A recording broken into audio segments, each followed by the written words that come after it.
নমস্কার, স্পটার নিউজে আপনাদের স্বাগত। আমার সঙ্গে আছেন আইএফএর সভাপতি অজিত ব্যানার্জি। প্রায় 55 বছরের অভিজ্ঞতা ময়দানে।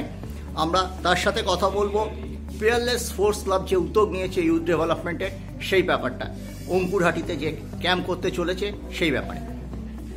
সত্যি কথা বলতে প্রথমেই পিয়ারলেসকে ধন্যবাদ জানাই যে তারা এরকম ধরনের একটা ভাবনা চিন্তা করেছে এবং অঙ্কুরহাটিতে এবং কলকাতা থেকে খুব কাছেই জায়গাটি, সেখানে তারা একটা ক্যাম্প তৈরি করছে এবং সেই ক্যাম্প যাতে সুষ্ঠুভাবে সুন্দরভাবে চলে এবং আশা রাখি এখান থেকে অনেক ভালো ভালো ছেলে বেরোবে এবং ধীরে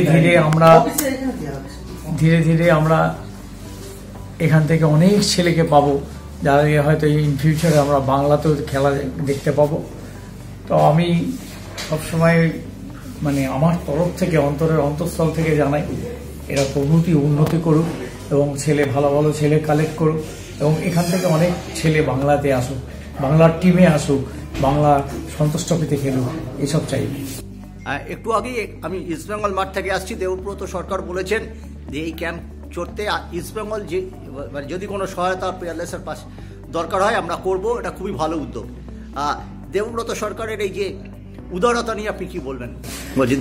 কেউ যদি কোনো খেলার মাঠে কেউ কিছু করে এবং এগিয়ে যেতে সাহায্য করে বা এগিয়ে আসে, সবসময় আমরা সহানুভূতি সবসময় আমরা সহমর্মিতা এবং ওয়েলকাম, অল টাইম ওয়েলকাম। যে কোনো সহযোগিতা, খেলার মাঠ সহযোগিতা ছাড়া হয় না।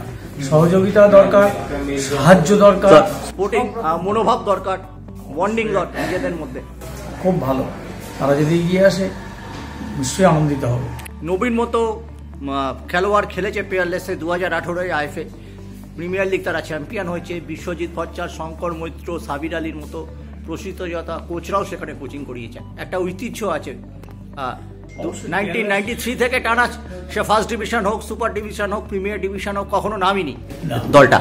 না দেখো, ওরা একটা স্ট্যান্ডার্ড টিম করে, ওদের একটা অ্যাডভান্টেজও রয়েছে, এটা কোম্পানি ওদের ব্যাক থেকে সাপোর্ট থাকে, অর্থকরী সেই অসুবিধাটা নিয়ে ওদের ভাবতে হয় না এবং খুব ভালো মতন আর ওরা টিমটা করে।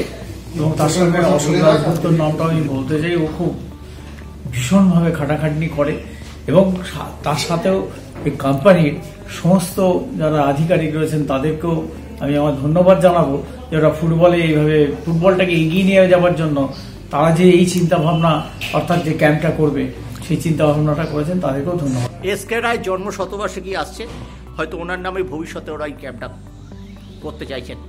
জয়ন্ত রায় বর্তমান শীর্ষকর্তা এমনই ইঙ্গিত দিয়েছেন আমাদের। হ্যাঁ, যদি এটা হয় তো আরো একটা সুন্দর ব্যাপার এবং এটা স্থায়িত্ব বাড়বে, এইটুকু বলা যায়। অনেক ধন্যবাদ অজিতদা।